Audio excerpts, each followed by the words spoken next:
Hello, everyone, and welcome to the 263rd episode of Objectively Speaking. I'm Jag. I'm the CEO of the Atlas Society. I am very excited to have with us today David Zweig. He is the author of An Abundance of Caution, American Schools, the Virus, and a Story of Bad Decisions. It's getting a lot of attention and seems to have finally broken through the kind of mainstream barrier on this very important subject. So, David, thank you for joining us. Thanks so much for having me. So, I really enjoyed how your book integrated your own personal experience as a father of young children during the lockdowns with your analysis of how such bad decisions led us down the road of interminable lockdowns in so many places. And so, thinking about that, it made me curious about your own history, your own origin story, if you will. So, can you share where you grew up and whether any of your influences or interests at the time or experiences may have influenced your later professional trajectory? Well, I grew up in suburban New Jersey and bounced around a little bit, was in New York City for close to 20 years. Now I live a little bit north of New York City. I would say my origin story, as far as it relates to my work during the pandemic and this book, An Abundance of Caution, is that I spent a number of years working as a fact checker. This is before fact checking became like a politicized type of endeavor. But I was working at Condé Nast for a number of years, and through my own disposition as someone, I just tend to be skeptical. I tend to be very meticulous. I sort of like an epistemological view of the world. I'm always looking for evidence behind things. So that internal disposition combined with professional training to check every single statement, every single sentence. I spent years doing that. Both of those things together, I think, really prepared me, made me well suited for the work that I undertook during the pandemic. Yes, and as I learned right before we went live, you also read The Fountainhead and Atlas Shrugged in your 20s, so perhaps that might have had some small influence in terms of independent thought. And A is A, the non-contradiction principle that things are what they are and not what we may like them to be. But you also had a very interesting aspect of your biography as I was doing some research for this interview. You're an accomplished musician, a singer, guitarist, producer. Tell us about that facet of yourself. Yes, feels like a long time ago. After college in my 20s, for about a decade, I was playing music. Recorded a few albums, toured around. They even had a couple songs on college radio back in the day. After that, I started working on a novel, and then eventually found my way into writing. So the joke I like to tell is that after I'd been playing music for a number of years, I went to my parents and I said to them, Mom, Dad, I'm not going to try to survive as a musician any longer. And they're like, oh, thank God. Well, what are you doing now? I said, I'm going to write a novel. They're like, no. So I've gone from one slightly challenging endeavor to the next. But journalism seems to have stuck more than the others. So here I am. Yes, I'm just rereading of Human Bondage by Somerset Maugham, and sounds like you endured a bit of a similar meandering path before finding your place. Now, I endured lockdowns here in California, which had the dubious honor of having some of the longest in the nation. Tell us about your family's experience during that time. Yeah, well, as you noted at the top, my book is, I would say, 90% a work of very, very detailed, deep investigative journalism about the pandemic, and specifically about what the evidence did and did not show regarding these various mitigation measures that were put in place on the public and specifically on children and schools. But I would say 10% of it I weave in my own experience which is what initially motivated me to even start looking this up. If I was sort of a typical laptop class, white collar professional without children, I probably would have found the pandemic annoying, even enraging and frustrating at times, but I would have dealt with it. I could have, continued my work at home and the Zoom meetings and whatever else, like much of the other privileged part of our population, as angering as it may have been. But having kids made it very, very different. And where I am, I'm about a half hour north of Midtown Manhattan. And things were really, really strict here. I live in an area that's very, very progressive, politically, most of the people. And so the kind of like lockdown culture, and we can get into this, but the sort of like cultural enforcement and the shaming, against anyone who dared to veer from this mindset or ask questions. It was very, very unnerving to me. It was very, very monolithic and uniform in how you had to behave and think. And, I have a lot of sympathy for this in, I don't know, the second week of March. But I lost sympathy for this type of idea, come April, then May, then June, then on and on and on. And, what I talk about in the book is that I think a number of these things were both wrong in the beginning, but reasonable, perhaps. Someone could make the argument that even though I believe I give a lot of evidence why this never was going to be beneficial, at least the initial school closures, I think a reasonable person could have come to that conclusion based on the information available at the time. But as I go through the steps, I take great pains to show how that became unreasonable fairly quickly after that point. And that certainly was the case within my area where I live. So let's talk about your book, An Abundance of Caution, American Schools, a Virus, and a Story of Bad Decisions. Now, the subject of lockdowns, school closures, and mandates has been something of an obsession for us here at the Atlas Society since the spring of 2020, even when more other objectivist or libertarian organizations took a more compliant stance. We've interviewed dozens of authors about the subject: Scott Atlas, Aaron Kheriaty, Jeffrey Tucker, Martin Makary, Jennifer Say, just to name a few. Those are my people, a lot of them. Yes. Ian Miller, but none of them were invited onto legacy media. None of their books were given the attention that your book has been given. Why do you think that is? Is it because you've written for many of these outlets, such as The Atlantic, New York Times, and the Wall Street Journal? Or do you think it's just, at this point, the weight of the evidence has become insurmountable, or it's just a matter of time?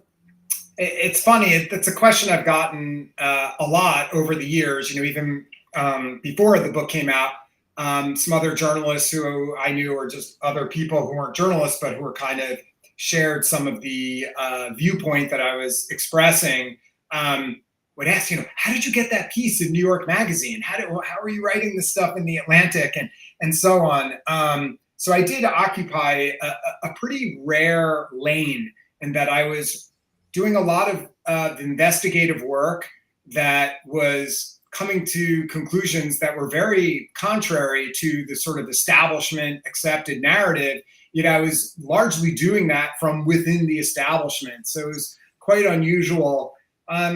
The only conclusion I can come to is that, well, yes, I had contacts. I had written for these publications in the past, but I'm an independent journalist, so they were under no obligation to accept any of my pitches. So I think it helps having contacts at these places and having a track record, but that certainly is no guarantee. Rather, the type of writing I do, unlike a lot of journalists, is that I tend to not follow the sort of format. If you ever read, like, I don't know, something in the Sunday Times Magazine or in the New Yorker, he says that there's this format where often there's this kind of like one or two or three people where they focus the article on like a human interest angle, and then they'll use that as a launch point into trying to make some larger argument, and then they sprinkle in data, and maybe they'll find an expert, quote unquote, to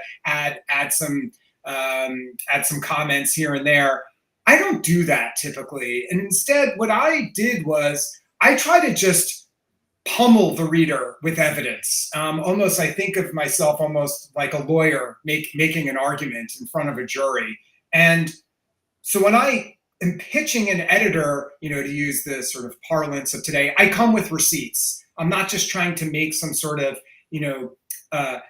tearjerker or emotional or kind of just entertaining story. But I strip all that away, and it's just like, look, here's the evidence. Here's what's going on. Boom, boom, boom, boom. And I just have, essentially a bullet list, this compendium of evidence where I'm trying to make my case. And look, most of the sort of legacy media, regardless of what evidence I would present, would not be interested. But fortunately, there are a few editors who really did care about that.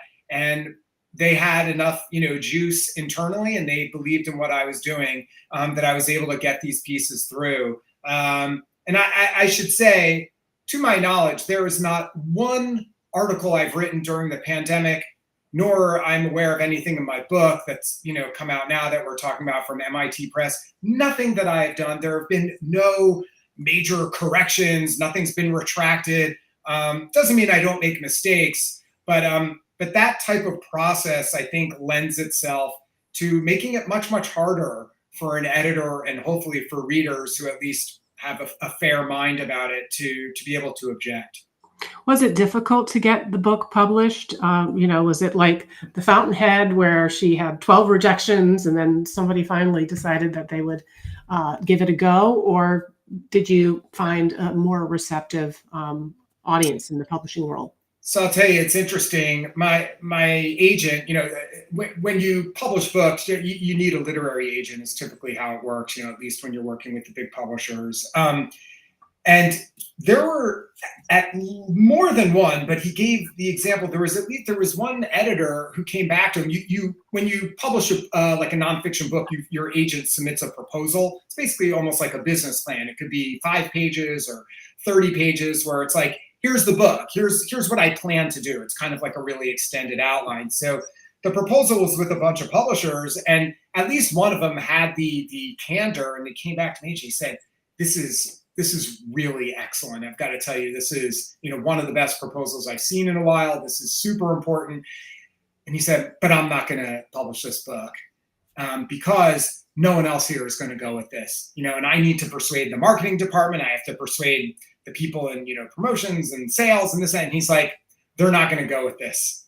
So we were met with a lot of that, which didn't surprise me, because book publishing, those are more or less the same type of people who are in, news publishing at large. But fortunately, there was an editor at MIT Press, Susan Buckley, who believed in what I was doing. And again, that same reason how I was able to publish my articles, I came to her with a proposal that was filled with evidence. And people can argue with my book if they'd like, and I always welcome arguments. I love being challenged.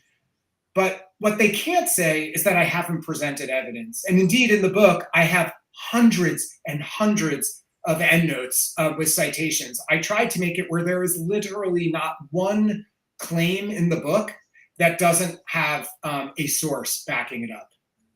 So last year, I traveled to Australia, a country which had some of the harshest lockdowns and restrictions during COVID. And I was going to give a speech, and I said, well, gosh, the obvious thing to talk about is how you guys, all lost your minds during this time, and it's completely crushed your economy and crushed human liberties.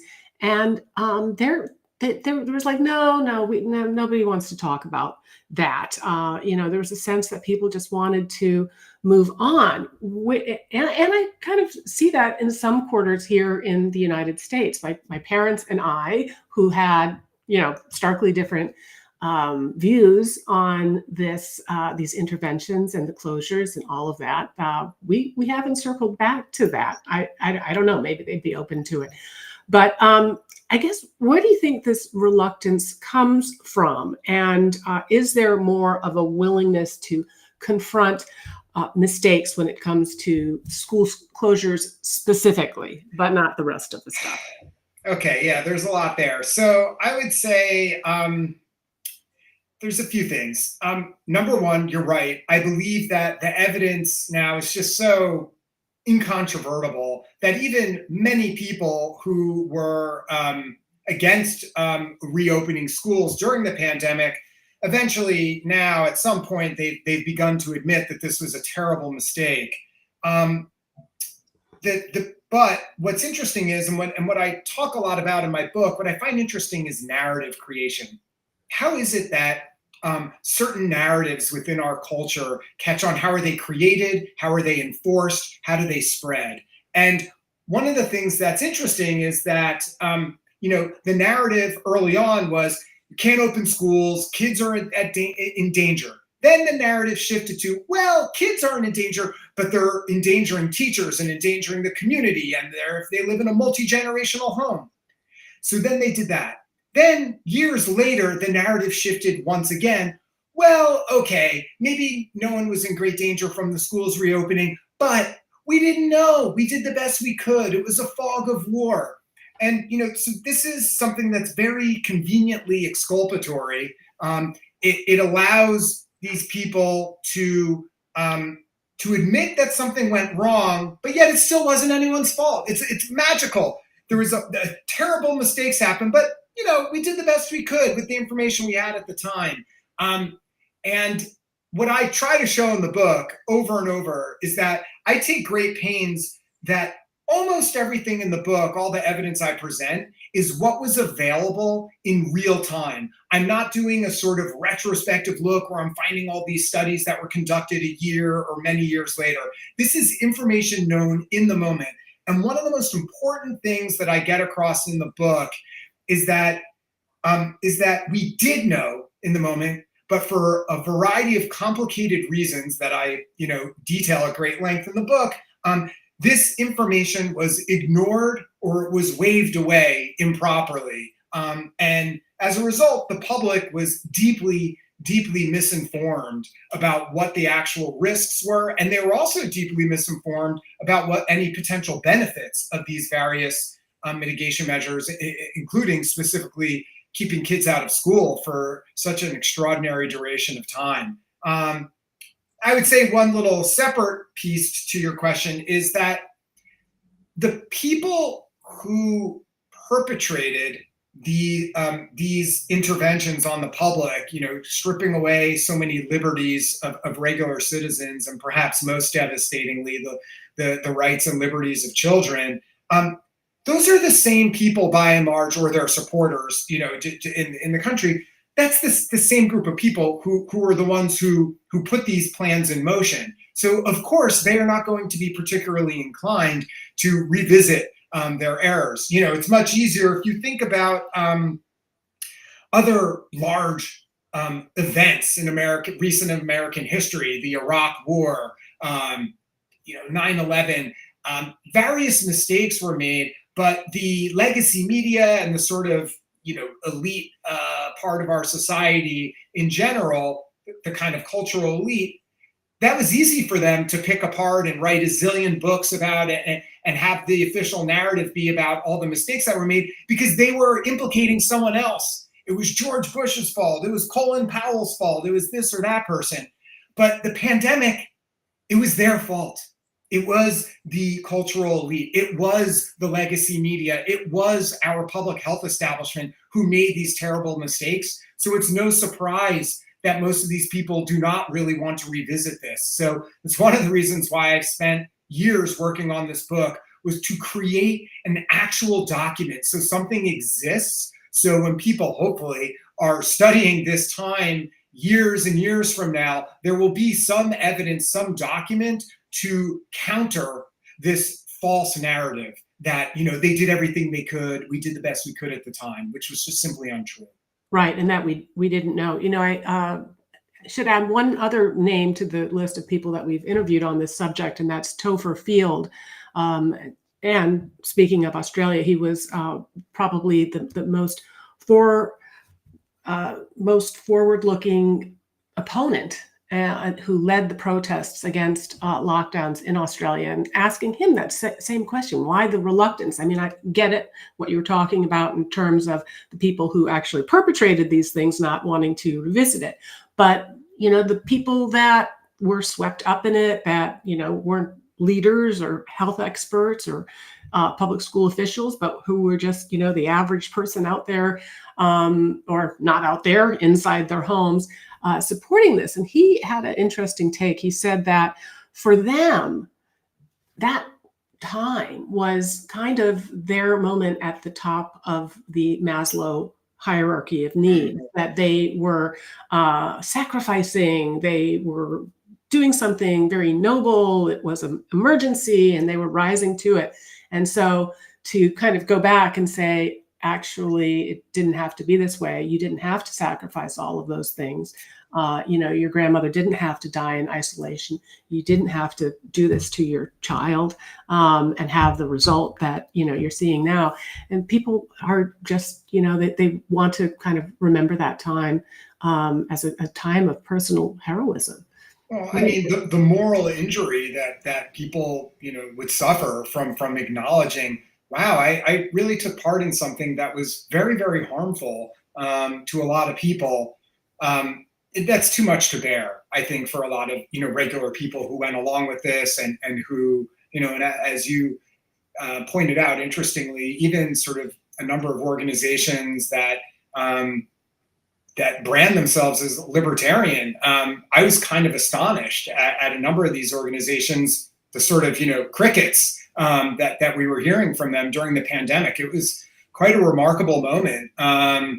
So I think people understandably just don't want or are not able to actually acknowledge, wow, something went really wrong. But there's what I'm often met with is the people were dying, how dare you say this? And it's like, well, you can't just shout people were dying and somehow that wipes everything away. We have all sorts of things in our society that carry different risks. I'm not interested in riding motorcycles, but some people like to ride them. That's a risk they are allowed to take because that's something to them that feels worthwhile. Other people like to go skiing. I like to swim in the ocean. Is there a risk? Yes, there is some risk. I'm willing to take that risk, if the waves don't seem too big, because that's worth it to me. So, an example I often give is how we drive on the highway and the speed limit is at 55 or 65.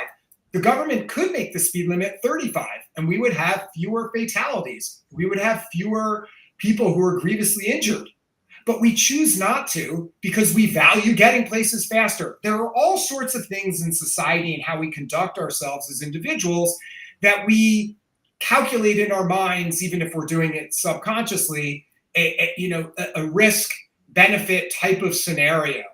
What happened during the pandemic was that notion kind of went out the window. And I have a quote from Francis Collins in the book. Francis Collins was the head of the NIH. He was Anthony Fauci's boss. And after the pandemic had ended, he admitted that he said, look, we were way too myopically focused on one outcome, which was trying to avoid people from getting COVID. And we assigned zero value to everything else in life. Now, of course, this is an absurd binary. Anthony Fauci himself had said, I don't concern myself with the economic things. Well, sure, he's not an economist, but those, quote, economic things also have a great, great deal to do with people's health and well-being. So the problem was, and I talk about this a lot in the book, which I hope your audience will purchase and read, is that there are many things that we needed to incorporate other types of voices, other experts into the conversation about what should have been done. But instead, we accorded an enormous amount of power and influence to a very small number of people, including Anthony Fauci, Deborah Birx, and then, in the CDC, and then just sort of your generic random doctors who turn themselves into pundits. There was an emergency medicine physician who I quote a lot in the book, named Megan Rainey, who was on TV and in the New York Times and the Atlantic constantly. She has no specific expertise on infectious diseases. She has no particular expertise about non-pharmaceutical interventions. Nevertheless, she was the go-to pundit. So we had this very small Rolodex of people who carried an enormous amount of influence, but we didn't hear from economists at times, except for someone like Emily Oster, who was then vilified for actually conducting research. We didn't hear from, the child psychologists. We didn't hear from the people who were trying to warn us what was happening with thousands of children who were getting abused, where the cases of child abuse skyrocketed once these lockdowns happened. Why? Because kids normally were in school, where they had time away from a dangerous adult who was in their home, and also where teachers and educators were their first line of defense.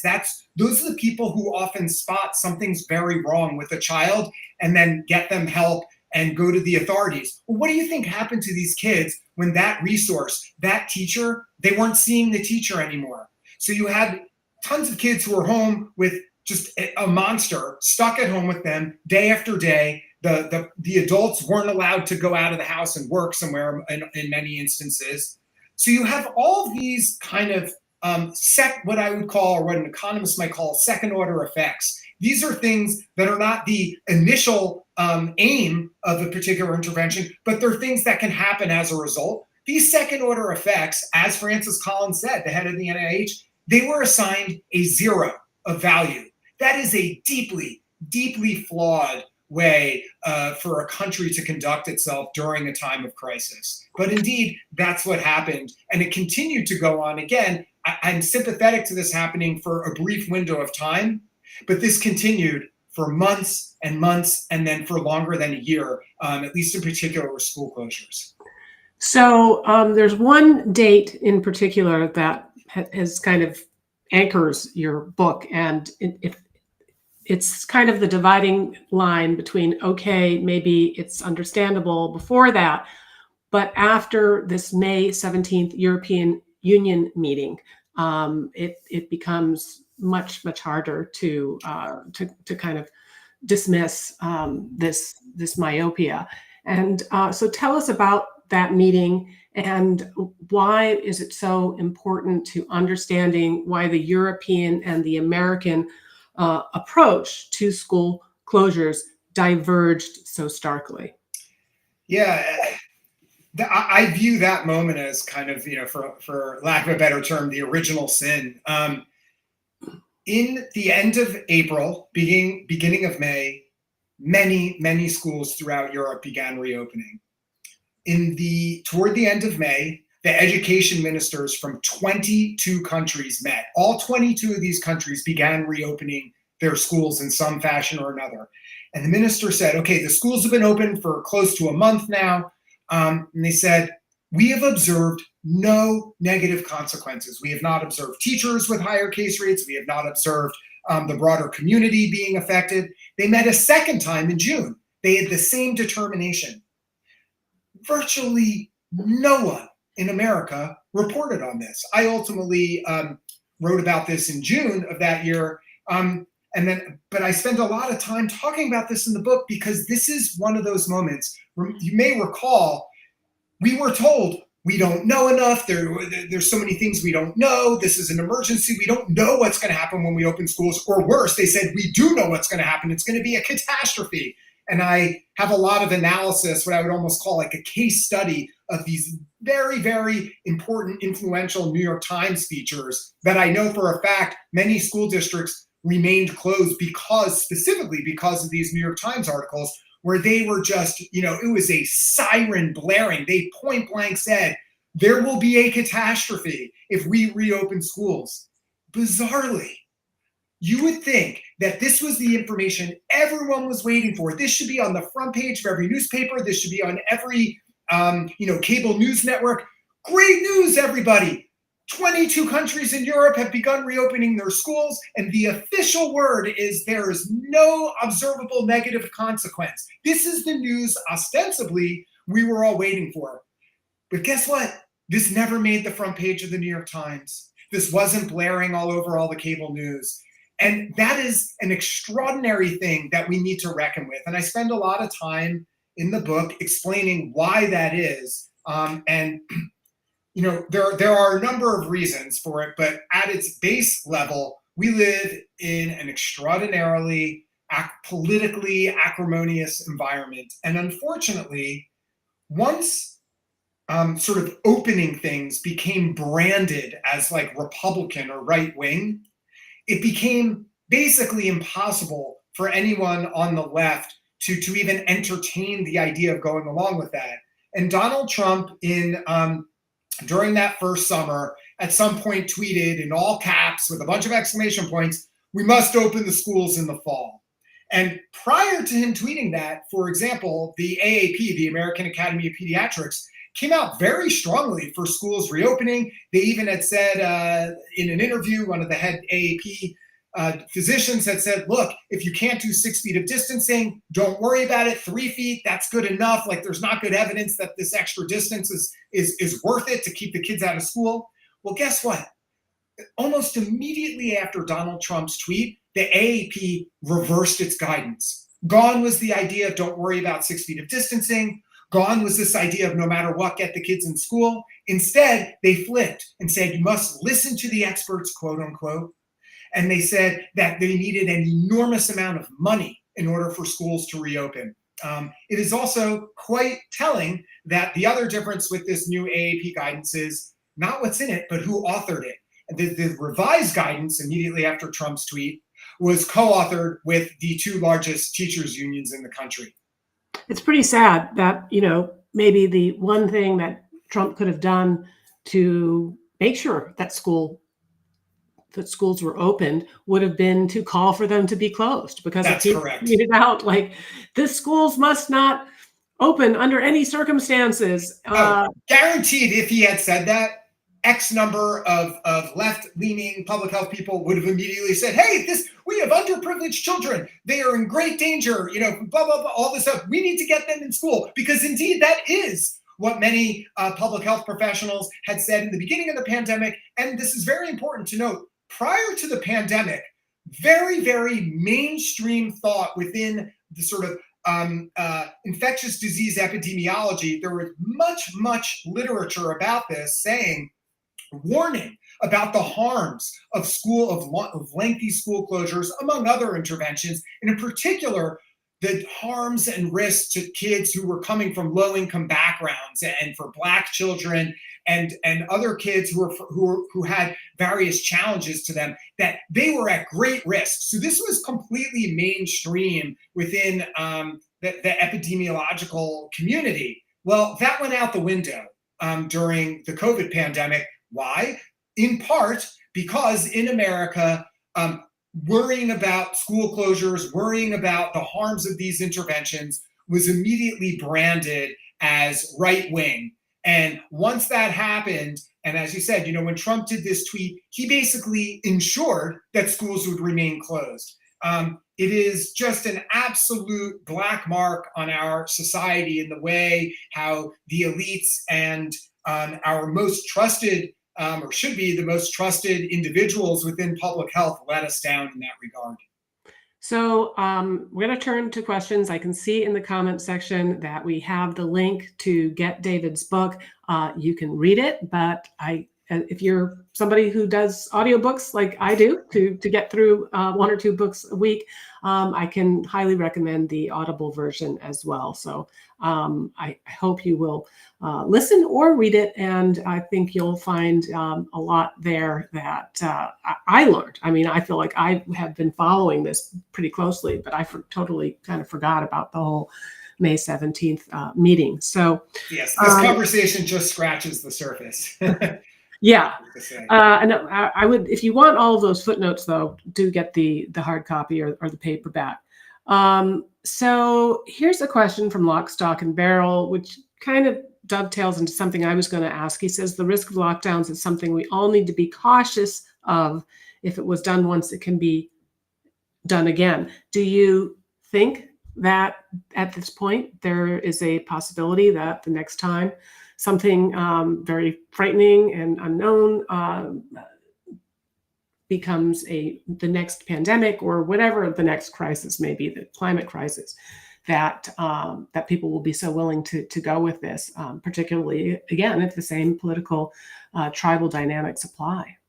Well, one thing we know for certain is that the trust in public health officials from a lot of the American public was destroyed during the pandemic. And there will certainly be an enormous amount of pushback, I think, when personal liberties are infringed upon, particularly in a manner that seems so nonsensical. You know, out in California, there was this person named Kim Prather, who I cite a number of times in my book, who's like an atmospheric scientist, and others.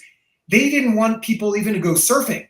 They closed down the beaches, playgrounds, with swing sets that were chained shut together with caution tape around them.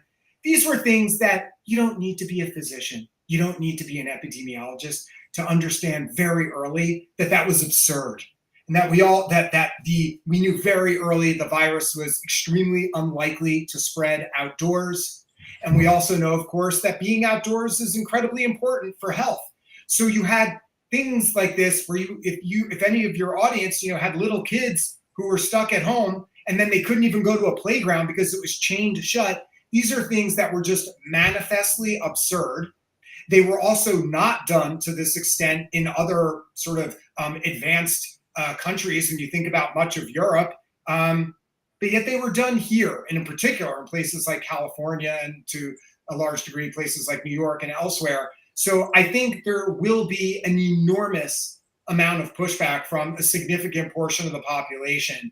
What's going to be a problem, though, is in areas that are really dominated by a sort of more left-leaning political establishment. Those areas may become these sort of bubbles of infringement on liberties if and when there is some other type of emergency, whether it's a pandemic or something else. So if you happen to be in one of those bubble areas, your experience may be very, very different from someone else who's, in Montana. Well, I think in some ways these public officials are very short-sighted, because you're driving people out of your state, you're driving away capital, you are driving away potentially down the road congressional seats and electoral votes. So, yeah. Okay, so a good question here from Ilyushin. He asks, what criteria did you use, David, to classify the failure of school closures as the worst American policy failure in a century? Was it the scale? Was it the harm? Was it the process? Yeah, I don't know if I don't know if I said it was the worst failure in a century. Maybe I did.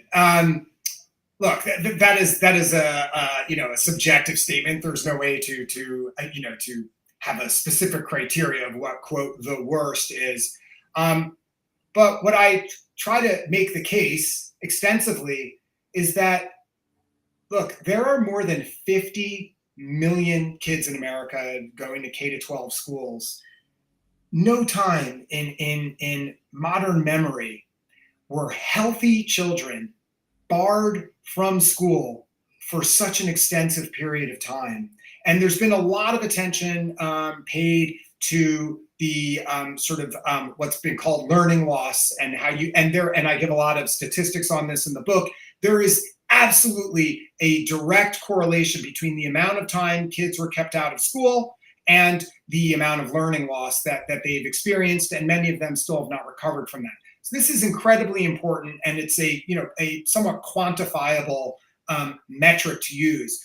But one of the things that I think is really important that is not talked about as much is all these other kind of ancillary or almost ephemeral things that happened that you can't quantify. When you think about if there's a kid who's going to be a senior in high school in Los Angeles, and he was going to possibly get recruited into college for playing football, what do you think happened to that kid when that football season was terminated? His entire life trajectory has been altered. That doesn't show up in the statistics necessarily. We have no idea what happens to that kid and how his life may have been different. All the children with eating disorders, the explosion of screen time usage during the pandemic, the explosion of anxiety, of depression, as I mentioned before, of child abuse. All these things are very hard to track in different ways, but they're very real. And I would say even beyond that, childhood is achingly brief. And, we each have this kind of montage in our heads, I think, this kind of like highlight reel. You remember these moments of growing up. You don't get to do third grade again. This is it. You just get one shot. And for a child who spent third grade, the entirety of it, sitting in their bedroom, staring at a Chromebook, looking at links to YouTube lessons or doing some Zoom class for an hour. They weren't allowed to play with friends. They couldn't meet with their teachers. They couldn't meet with their peers. Couldn't even put an arm around a friend for months and months and months on end. We were told that if they did that, they were, horrible. They were bad people. That is an incredible harm that cannot be cataloged or quantified, but nevertheless is very real. And I think that's something that we lose sight of, is like something was taken away from these kids, and it's not a small number. It's an enormous number. And I think that matters a lot. And that, and that goes beyond all these other, very much more kind of specific and documented type of harms that they incurred. My Modern Galt asks, is there any one institution or person more than anyone else responsible for the school closures? You talk about that those on one side, generally more on the left, that say, fog of war, no one knew, we did our best. But you also say that those on the right will blame all of this on the teachers' unions, and that's not necessarily correct either. So where would you rank these institutions and dynamics in terms of culpability, or how important they were to driving these bad decisions? Yeah, the question is framed well. I think it is incorrect, the sort of like spotlight that some people on the right have put on teachers' unions. Make no mistake, I am very hard on the teachers' unions in the book, and I give an enormous amount of evidence of where they went wrong, and that, I won't go into it here. So make no mistake, I'm not giving them a pass. However, none of that could have happened without two very important institutions, and that is the public health establishment and the legacy or prestige media in America. That in the end, teachers' unions could not have made these outlandish demands. We will not open a school until we get HEPA filters. Well, they couldn't have made this claim if the public health establishment didn't support such an unsupported, nonsensical claim. And not only did they not support it, I don't ever remember Anthony Fauci or others saying, this is wrong. I want to come out very clearly. Any schools that aren't opening because they don't have a HEPA filter, this is a mistake. Or schools, if you don't want a 3-year-old to wear a mask, that's ridiculous. I don't remember health officials by and large coming out and saying that. So in the end, the buck stops with the people who are, quote, the experts. And then secondarily, as I mentioned before, I have these case studies where I try to create, essentially much of my book is a work of media criticism. And I describe and show how institutions like the New York Times, who I focus on because the Times is so influential, but also the broader media establishment, how over and over again they they reported in a manner that simply acted as a megaphone or even cheerleaders for the public health establishment rather than doing their job, which was to act as a filter, which was to ask questions, which was to present evidence. Instead, it was Anthony Fauci says such and such, or this emergency room physician is giving her opinion on masks. Well, I really don't care what Megan Rainey, an emergency room physician, what her opinion is on masks. She's entitled to give it. I want to see the evidence. What does the evidence show about mask mandates? When the CDC, as part of their evidence base, is using studies where a mannequin is in a lab with a mask glued to the mannequin's face, I think I should be told about that's part of the evidence base being used to justify masking a 2-year-old. But that's not what happened. So over and over, the media failed its most basic task, its most basic responsibility, which was to hold those in power to account and to ask questions. And if they weren't getting answers, to then dig and look for the answers themselves. All right, one last question from Jackson Sinclair. You may not know the answer to this. I certainly don't.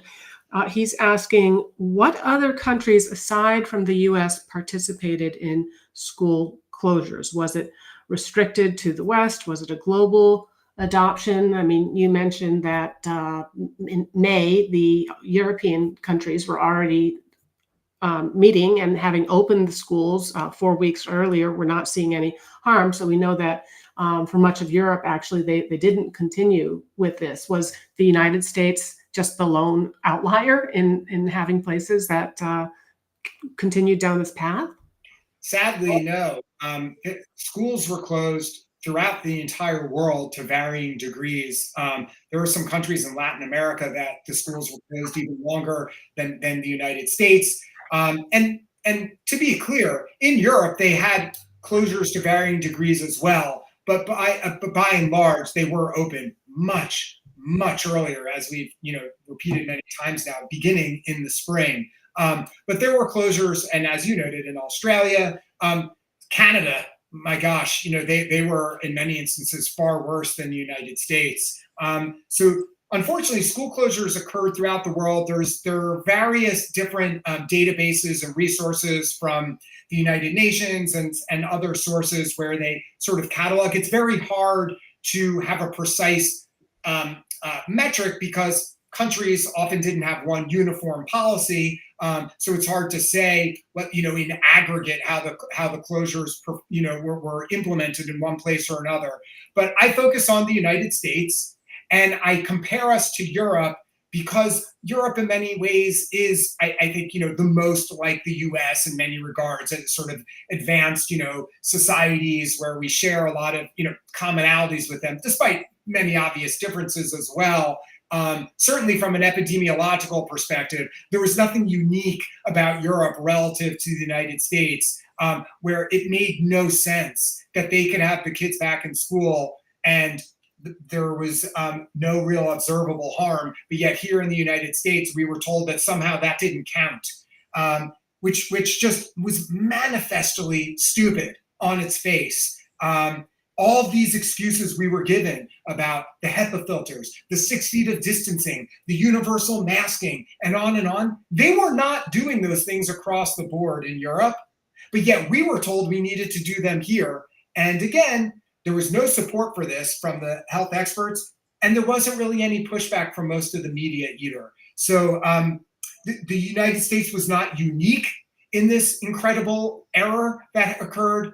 But I think for a country with the, ostensibly at least, the most advanced public health system, with the most number of experts, and professionals who are highly qualified to look into this type of stuff, I think the US was unique in really faltering and making such a catastrophic mistake. So as you describe in your book, a common refrain from public officials during COVID, especially early on, was, quote, "There's so much we don't know." Okay, we know that wasn't true, but even if we accept that they believed that they didn't have answers, why wasn't there more of a robust search for answers? Getting more research, finding evidence. but it wasn't happening. Why was that? Yeah, one of the things that I talk a lot about in the book is that, as you pointed out, if there wasn't answers to things, well, we have the resources. This is the United States. We have plenty of money to conduct a study. One of the things that I did very early on, and I recount this in the book, is no one knew. Remember, people were wiping down their groceries. They didn't know what was happening. No one quite knew precisely how long the virus might survive outside what's called fomites. That means getting a virus off the surface of a material. So I reached out to I forget his precise specialty, but a guy at UC Davis, I think he was there, who studied sort of infectiousness of viruses and such. And I said, why is it that we haven't conducted any studies on, for example, like a jungle gym or a swing set? I'm hearing that it's highly unlikely the virus is going to spread outdoors. We've got all these playgrounds that are closed. How hard is it to conduct that? And he said, it would probably take a week. You take some virus, you put it on the surface, then you test, put it in the sun, you test it, 10 minutes later, 20 minutes later, and you see if the virus is still active or whatever, and so on. How much could that have cost? Even if it's $1 million, even if it's $10 million, who cares? But they didn't bother to do it. They also never did proper randomized trials on a whole variety of things, including mask mandates, including 6 feet of distancing. And one of the sort of the peak of the book, in a way, is toward the very end, where I talk about how is it that kids finally got back in school in most of America. And it's only because there were a small number of professionals, most of them in medicine or public health, a few outside the field, like Emily Oster, where there was a number, and they were mostly women, incidentally, but a number of these women, these professionals, a person named Weston Branch-Elliman, who was an infectious disease specialist at Harvard Medical School at the time, they looked at schools that had 6 feet of distancing versus schools that were doing 3 feet of distancing in Massachusetts. The only way they were able to do that is because the Massachusetts governor ignored the CDC, which the CDC had been telling everyone, you have to do 6 feet of distancing. The governor said, I'm not going to require it. So because he didn't listen to the quote unquote, the experts, that enabled these professionals to conduct a real world study where they said, what's happened with schools where they were doing 6 feet? What's happened with schools where they were doing 3 feet? Well, lo and behold, and we already knew this from Europe anyway, but lo and behold, they found that there was no observable benefit of requiring kids to be 6 feet apart. Well, what happens with the 6 feet of distancing is, of course, that prevents schools from being full. You cannot abide by this amount of space between the students. It required the schools to be at most half full of kids. So they worked in these hybrid schedules where they just simply remained closed. Once they provided this incontrovertible evidence from home, again, even though this evidence existed from outside the US, once this was done here, eventually the CDC cried uncle. And they had to finally admit, begrudgingly, that, okay, this metric that we've required everyone to do for such a long duration of time, yeah, this is complete bullshit. And it wasn't helping any of these kids at all. How remarkable is that? That the only reason we came to an answer was because a particular state had defied what the experts, what the CDC told us we had to do. Yeah. Now, we have just 5 minutes. I have so many more questions, but there's a couple things that I wanted to get through. That I'll try to answer more quickly. Sorry. Okay, eye-opening for me. You mentioned a morbidity and mortality weekly report published by the CDC, which found that pediatric deaths were being overreported by 35%. So one, help us unpack that. Why did it get so little attention? But also, do I correctly understand you that the MMWR will not publish any research that conflicts with the CDC guidelines? And doesn't that make basically it the propaganda arm of the CDC? Jag, you're touching on all my bombshells in the book. I'm glad. This is something that almost no one in the public is aware of. But MMWR, this is like the House academic or medical journal from the CDC, they have a policy that they will not publish articles that have a conclusion that conflicts with CDC policy. How remarkable is that? So you have this medical journal that essentially is a propaganda tool in some regards, that if some researchers find something that directly conflicts with CDC guidance, they're not going to publish it. So yes, indeed, that is written about MMWR. And secondarily, yes, there was a study that was done by the CDC itself earlier in the pandemic, which found that 35.2% of cases that were pediatric COVID deaths had no plausible connection to being caused by COVID. This was not the primary cause of death. So it's quite remarkable that this is not a small amount. It's not like, they overestimated by 5%. This is an enormous inflation of the number of pediatric deaths attributed to COVID.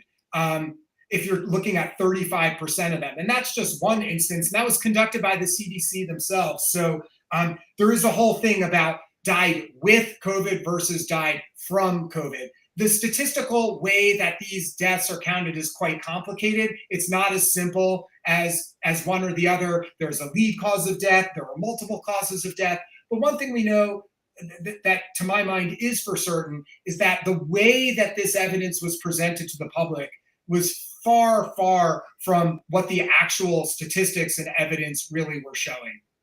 So finally, any bombshells I didn't get to touch on, and anything that people going out and reading your book should really take away from this remarkable work? Well, there are so many, but I can't put everything in the trailer here. I gotta leave, but trust me, people will be, I've been told many times, people when they read the book that quote unquote, they want to put their fist through a wall. I don't know if I'm selling the book right now or if that makes people not interested. But I'll say one other thing is that in many regards, my book at the top level is really about the failure of the experts. These models that we were shown, I have a whole large section, I call it seductive models, a little play on words there. But the models were these graphs where they showed cases or hospitalizations were going to, go in one way, but if everyone listened and, locked down and stayed home, then they would go in a different way. These were just complete bogus models that they put together, yet our entire pandemic response was based on them. And one of the things, just to give one little more tidbit that is almost no one knows this, is that the CDC put out an ensemble forecast from these various models. I think they did it weekly. And the interesting thing is they let anyone participate as long as you met certain metrics and your work sort of met these criteria, you could actually participate, your work could participate in this ensemble forecast composed of many different models. Well, lo and behold, 3 of the top 4 most accurate modelers on what was going to happen with the pandemic, with cases and deaths as they were going along, 3 of the top 4 weren't even people in public health. You had a guy who I interviewed in the book, a guy who was a software consultant. There was a physicist in Canada, and the third one was like a financial services firm or something like that. Some group from a firm like that. They bested people from Duke, from Columbia, from the Los Alamos lab, from IHME at University of Washington, which has gotten like $100 million over the years, from Bill Gates. All of these most elite institutions and people who've spent decades in their career as public health, quote unquote, experts. What does it mean when a random software consultant produced models that were more accurate than these people produced? It means that this was yet one of the reasons why we should be skeptical when somebody makes an argument from authority and says, you must do it as I say, because I am the expert. Because when that happens, what will be the ultimate consequence is a complete deterioration of trust in expertise. And we do actually need people who are experts in certain things. When I want to get my heart checked out, I want to go to That's someone right. who's an expert You cardiologist. want to believe in experts. My claim is not to say all experts are fools and everyone should just do what they want. If your car is broken, figure it out yourself and work on it. Or if if you need heart surgery, just find some random person. We need experts. But ultimately what the book is about is about evidence. And I walk the reader through, to me, what I think is quite fascinating when we think about what is true. How do you know what's true? Well, one of the ways is a shortcut. You might think about, well, this person with a particular credential is telling me this.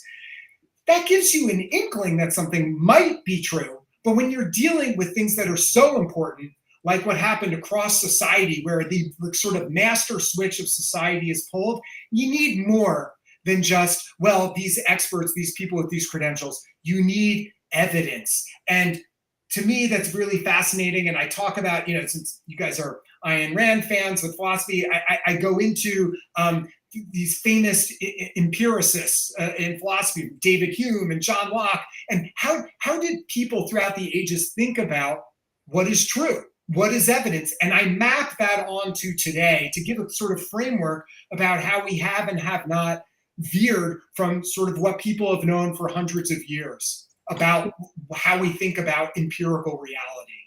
It's true. I think that's one of the reasons I also particularly enjoyed the book as an objectivist, thinking about how do we know, and the epistemological approach of using reason to get to the facts of the matter. So again, can't recommend this book highly enough. David, any sense of what's next for you and best place to follow you? I'm easy to find. My email is on my website, davidzweig.com. I'm on X. I have a Substack called silentlunch.net.